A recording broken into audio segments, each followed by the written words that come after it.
India TV YouTube channel को subscribe करें और बेल आइकन दबाएं।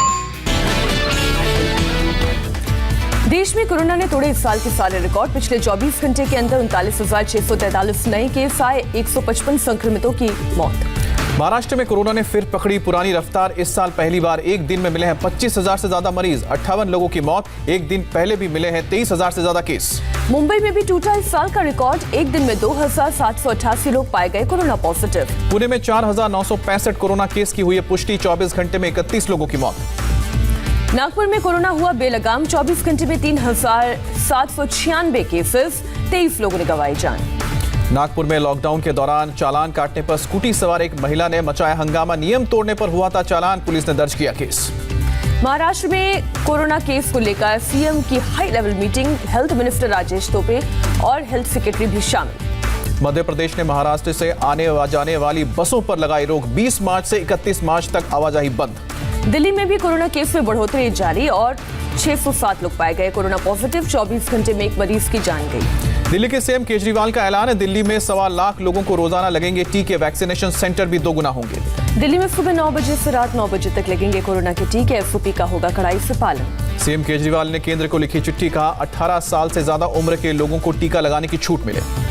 दिल्ली में कोरोना को लेकर बढ़ी सख्ती। अब तक 5,62,000 लोगों पर चालान काटे गए। दिल्ली पुलिस ने चलाया मास्क चेकिंग का बड़ा अभियान। बस और कार चालकों के काटे गए चालान। कोरोना गाइडलाइंस का पालन करने की अपील की। दिल्ली के कनॉट प्लेस में भी पुलिस की कई टीमों ने अलग अलग जगहों पर की चेकिंग। मास्क न पहनने वालों के काटे चालान। कोरोना से बचने की दी सलाह। कोरोना के प्रति जागरूक करने के लिए नोएडा पुलिस की विशेष मुहिम। 288 जगहों पर अनाउंसमेंट के जरिए मास्क पहनने और सोशल डिस्टेंसिंग बनाए रखने की अपील। नोएडा पुलिस सड़कों पर लगी एलईडी स्क्रीन के जरिए भी फैला रही है जागरूकता। कोविड नियमों का पालन करने वाले मैसेजेस फ्लैश कर रही है। गुजरात में कोरोना के 1276 नए मामले सामने आए। 24 घंटे में 3 मरीजों की मौत। अहमदाबाद में रात 9 बजे से सुबह 6 बजे तक नाइट कर्फ्यू। शनिवार और रविवार को मॉल और सिनेमा घर रहेंगे बंद। अहमदाबाद में 2 नगर निगम के स्कूल 10 अप्रैल तक बंद रहेंगे। सभी परीक्षाएं भी अब अप्रैल में होंगी। अहमदाबाद में हॉस्पिटल नर्सिंग होम एसोसिएशन ने सरकार से की मांग। कहा राज्य में आने वाले हर शख्स की हो कोरोना जांच। कर्नाटक के मणिपाल इंस्टीट्यूट ऑफ टेक्नोलॉजी में कोरोना विस्फोट। 59 छात्र पाए गए कोरोना पॉजिटिव। केरल से कर्नाटक आने वालों के लिए आरटी-पीसीआर टेस्ट जरूरी। बॉर्डर पर टेस्टिंग का काम तेज। केरल में कोरोना के 1,899 नए मामले सामने आए हैं। 24 घंटे में 15 की मौत। पंजाब के अमृतसर में लगाया गया नाइट कर्फ्यू। रात 11 बजे से 5 बजे तक रहेगा लागू। शहर में एक दिन में कोरोना के 230 मामले आए सामने। सिक्किम में रात 10:30 बजे से सुबह 6 बजे तक नहीं चलेंगी गाड़ियां। केवल इमरजेंसी सेवाओं को छूट। एस्ट्राजेनेका की वैक्सीन से कोई खतरा नहीं। डब्ल्यूएचओ ने कहा वैक्सीन पूरी तरह सेफ। जारी रखे टीकाकरण। एस्ट्राजेनेका वैक्सीन के बचाव में आए ब्रिटिश पीएम बोरिस जॉनसन। आज लेंगे वैक्सीन का पहला डोज। का वैक्सीन से ब्लड जमने की कोई सबूत नहीं। पाकिस्तान के पीएम इमरान खान ने लगवाई चीन में बनी कोरोना वैक्सीन। चीन से दान में मिली है 5 लाख डोज। पश्चिम बंगाल की सीएम ममता बनर्जी आज फिर करेंगी 3 रैलियां। ईस्ट मिदनापुर में करेंगी चुनाव प्रचार। पीएम मोदी पर कर सकती है पलटवार। ममता बनर्जी के खिलाफ आज मध्य प्रदेश के मुख्यमंत्री शिवराज सिंह चौहान संभालेंगे मोर्चा। ईस्ट मिदनापुर में 2 जनसभाओं को करेंगे संबोधित। ममता बनर्जी ने खड़गपुर की जनसभा में बीजेपी पर निशाना साधा। कहा बीजेपी चुनाव में पैसा बांटती है तो उसके आगे सिर मत झुकाएं। ममता बनर्जी ने कहा वो मैदान छोड़कर भागेंगी नहीं, जनता के साथ मिलकर लड़ती रहेंगी। पुलुरिया की रैली में पीएम मोदी का टीएमसी पर करारा हमला। कहा इस चुनाव में टीएमसी साफ हो जाएगी। पीएम मोदी ने टीएमसी पर दलित, बैकवर्ड और आदिवासियों की अनदेखी का आरोप लगाया। कहा तीनों कटमनी और तोलेबाजी से त्रस्त। पीएम मोदी ने टीएमसी का मतलब समझाया। कहा टीएमसी मतलब ट्रांसफर माई कमीशन। बंगाल के बाद असम में पीएम मोदी की जनसभा। कहा असम की जनता और बीजेपी का दिल जुड़ा हुआ है। पीएम ने कांग्रेस पर बोला हमला। कहा कांग्रेस के पास ना तो नेता है और ना नीति है। वोट के लिए धोखा देना कांग्रेस का स्वभाव है। बीजेपी ने पश्चिम बंगाल के आखिरी 4 चरणों के लिए उम्मीदवारों की लिस्ट जारी की। लिस्ट में 157 उम्मीदवारों के नाम। पार्टी ने अपने दिग्गज मुकुल रॉय और राहुल सिन्हा को भी चुनाव मैदान में उतारा है। मुकुल रॉय के बेटे शुभांशु रॉय भी और सांसद जगन्नाथ सरकार को भी टिकट दिया है। आखिरी लिस्ट में बीजेपी ने 17 मुस्लिम उम्मीदवारों को दिया टिकट। 19 महिला उम्मीदवारों को भी चुनावी मैदान में उतारा। नॉर्थ 24 परगना में बीजेपी कार्यकर्ताओं का हंगामा। उम्मीदवार बदले जाने के विरोध में आग जलाकर किया एक्सप्रेसवे जाम। पश्चिम बंगाल में बीजेपी उम्मीदवार श्रावंती ने पूजा पाठ का चुनाव प्रचार की शुरुआत की। बीजेपी ने अभिनेत्री श्रावंती चटर्जी को बेहाला सीट से दिया है टिकट। पश्चिम बंगाल के जलपाईगुड़ी में हिंसा। बीजेपी ऑफिस में तोड़फोड़ और आगजनी का आरोप। बीजेपी सांसद अर्जुन सिंह का बड़ा आरोप, कहा 15 जगहों पर बमबाजी हुई, एसीपी ने 3 लोगों के घायल होने की बात कही। अर्जुन सिंह ने नामित सिंह के खिलाफ दर्ज किया है केस, टीएमसी कार्यकर्ता है नामित सिंह। बम अटैक के मामले में बैरकपुर पुलिस कमिश्नर का दावा, कहा राजनीतिक वजहों से टीएमसी और बीजेपी ने एक दूसरे पर बम फेंके। पुलिस कमिश्नर के बयान को अर्जुन सिंह ने बताया एक तरफा, पूछा सबूत क्या है। नंदीग्राम में हमले को लेकर टीएमसी ने चुनाव आयोग से शिकायत की, बीजेपी का डेलीगेशन भी चुनाव आयोग पहुंचा। बीजेपी डेलीगेशन ने चुनाव आयोग के सामने 3 मांगे रखी है, कहा बंगाल पुलिस चुनाव आयोग को कुछ नहीं समझती। नंदीग्राम हंगामे को लेकर भी इलेक्शन कमीशन से शिकायत, ममता के आचार संहिता के उल्लंघन का भी उठाया मुद्दा। नंदीग्राम की रैली में हमले को लेकर धर्मेंद्र प्रधान ने ममता पर बोला हमला, कहा उन्हें लोकतांत्रिक तरीके से चुनाव लड़ना चाहिए। बीजेपी नेता कैलाश विजयवर्गीय का बड़ा बयान, कहा टीएमसी का मतलब हिंसा वाली राजनीति। ममता के मंत्री फिराद हकीम ने कहा झूठ बोल रही है बीजेपी, ये हंगामा बीजेपी के लोगों ने किया है। ईडी ने टीएमसी नेता विनय मिश्रा, उनके भाई विकास मिश्रा की संपत्ति कुर्क की, पशु तस्करी का है मामला। आज असम के चुनावी रण में उतरेंगे कांग्रेस नेता राहुल गांधी, डिब्रूगढ़, झाबुआ और तिनसुकिया में करेंगे रैली। राहुल के बाद असम में प्रियंका गांधी संभालेंगे कमान, 21-22 मार्च को करेंगी रैलियां।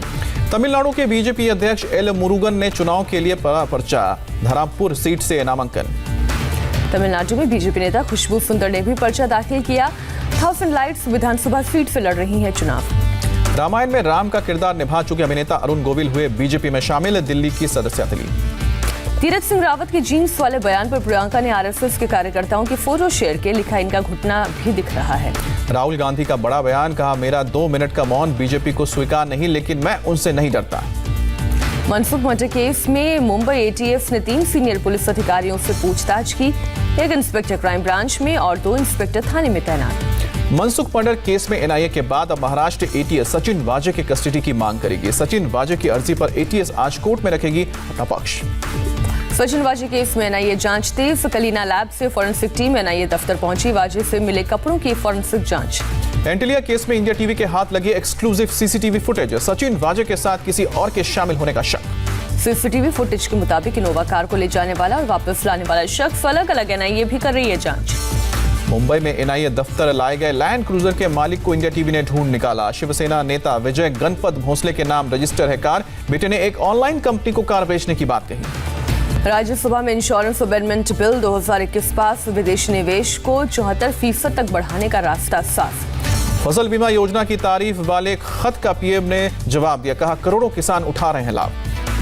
पाकिस्तान के सेना प्रमुख जनरल बाजवा का बड़ा बयान, का भारत और पाकिस्तान के लिए यह अतीत को भूलकर आगे बढ़ने का वक्त। उत्तराखंड के रानीखेत में भारतीय सेना और उज्बेकिस्तान की सेना ने संयुक्त युद्धाभ्यास किया, दोनों ओर के जवानों ने दिखाए हैरतअंगेज कारनामे। रानीखेत में भारतीय आर्मी और उज्बेकिस्तान की आर्मी ने सांस्कृतिक कार्यक्रम में भी लिया हिस्सा, उज्बेकिस्तान आर्मी का मॉन्स्टर डांस बना आकर्षण का केंद्र। विदेश मंत्रालय के नए प्रवक्ता बनाए गए अरिंदम बागची, अनुराग श्रीवास्तव को मिली है दूसरी जिम्मेदारी। लोकसभा में केंद्रीय मंत्री नितिन गडकरी का बयान, कहा 1 साल में सभी टोल बूथ हट जाएंगे, जीपीएस इमेजिंग से होगा कलेक्शन। प्रयागराज में रात के दौरान धार्मिक स्थलों पर लाउडस्पीकर बजाने पर पाबंदी, आईजी ने 4 जिलों के एसएसपी को लिखा पत्र, नियम का सख्ती से पालन करने को कहा। श्री राम मंदिर के निर्माण में श्रीलंका स्थित सीता एलिया के पत्थर का भी होगा इस्तेमाल, सीता एलिया में रावण ने सीता जी को बंदी बनाकर रखा था। दिल्ली के प्रीत विहार में महिला के साथ चेन स्नैचिंग की वारदात, गले से चेन छीनकर बदमाश फरार हुआ, सीसीटीवी में कैद हुई है वारदात की तस्वीर। दिल्ली पुलिस की क्राइम ब्रांच ने राइस पुलर नाम पर धोखाधड़ी करने वाले गिरोह का भंडाफोड़ किया, पुलिस ने 3 लोगों को गिरफ्तार किया। गैंग से जुड़े लोगों ने दिल्ली के एक कारोबारी से 11 लाख रुपए का चूना लगाया, शिकायत के बाद दिल्ली पुलिस ने टीम गठित कर आरोपियों को धर दबोचा। यूपी के रामपुर में शादी समारोह में प्रतिबंधित पशु का मांस परोसने पर पुलिस की कार्रवाई, दूल्हा समेत 6 लोग गिरफ्तार। राजस्थान के भीलवाड़ा में बकरी चराने गई लड़की से गैंगरेप की वारदात, आरोपियों ने वीडियो भी किया था वायरल, पुलिस ने मुख्य आरोपी को गिरफ्तार किया। भोपाल में बीएसपी विधायक रामबाई के अवैध निर्माण पर चला बुलडोजर मामले में सुप्रीम कोर्ट ने सरकार को लगाई थी फटकार। अगरतला पुलिस ने 15 ड्रग पैडलर को गिरफ्तार किया, पुलिस ने हेरोइन सहित कई प्रतिबंधित ड्रग्स, कैश, मोबाइल बरामद किए। कानपुर में दिल्ली हावड़ा रेल रूट पर बैटरी केबिन में लगी आग पर जल्द ही काबू पाया गया, इस दौरान ट्रेनों का परिचालन कुछ देर के लिए रहा बाधित। अमेरिका की उपराष्ट्रपति कमला हैरिस के घर के बाहर हथियार के साथ एक शख्स गिरफ्तार हुआ, सुरक्षा बढ़ाई गई। अमेरिकी राष्ट्रपति बाइडेन के हत्यारे वाले बयान पर रूस में बड़ी हलचल, राष्ट्रपति पुतिन ने अमेरिका में अपने राजदूत को मॉस्को बुलाया। 3 कंपनियों पर अमेरिकी कार्रवाई का चीन ने जताया विरोध, प्रतिबंध न लगाने की अपील। काबुल में सरकारी कर्मचारियों की बस पर हमला, बच्चे समेत 4 की मौत, 13 घायल। म्यांमार में प्रदर्शनकारियों ने पुलिस बैरिकेड्स में आग लगाई, आग से सेना का रास्ता रोकने की कोशिश। अमेरिका के अलबामा में तूफान और बवंडरों ने मचाई तबाही, लोगों के मकान और गाड़ियों को पड़ा नुकसान। चौथे T20 में भारत ने इंग्लैंड को 8 रन से हराया, मैच की आखिरी गेंद पर हुआ फैसला, सीरीज 2-2 से बराबर। भारत ने टॉस हार कर पहले बल्लेबाजी करते हुए 8 विकेट खोकर 185 रन बनाए। जवाब में इंग्लैंड की टीम 177 रन ही बना पाई। भारतीय टीम के बल्लेबाज सूर्य कुमार यादव बने प्लेयर ऑफ द मैच, 31 गेंदों पर बनाए ताबड़तोड़ 57 रन। सूर्य कुमार यादव ने अपने पहले ही इंटरनेशनल मैच में बनाया अर्धशतक, पहले मैच में पहली गेंद पर लगाया सिक्सर। भारत की तरफ से श्रेयस अय्यर ने 37, ऋषभ पंत ने 30 रन बनाए। गेंदबाजी में शार्दुल ठाकुर ने 3, हार्दिक पांड्या ने 2 और राहुल चहर ने 2 विकेट झटके। T20 वर्ल्ड कप से पहले दक्षिण अफ्रीका और न्यूजीलैंड के खिलाफ बायलैटरल सीरीज खेलेगी भारतीय टीम। न्यूजीलैंड के बल्लेबाज रॉस टेलर चोट की वजह से बांग्लादेश के खिलाफ होने वाले पहले T20 से बाहर। और इंग्लैंड ओपन चैंपियनशिप से भारत के लिए एक अच्छी खबर, पीवी सिंधु दूसरे राउंड में पहुंची, बीसाई प्रणीत हुए बाहर। अभिनेता अक्षय कुमार ने अयोध्या में रामलला के किए दर्शन, आने वाली फिल्म राम सेतु के लिए मुहूर्त पूजा भी की। नमस्ते, मैं हूं मीनाक्षी जोशी। वीडियो और खबरों से अपडेट रहने के लिए India TV YouTube channel subscribe करें, बेल आइकन दबाना ना भूलें। जुड़े रहें इंडिया टीवी के साथ।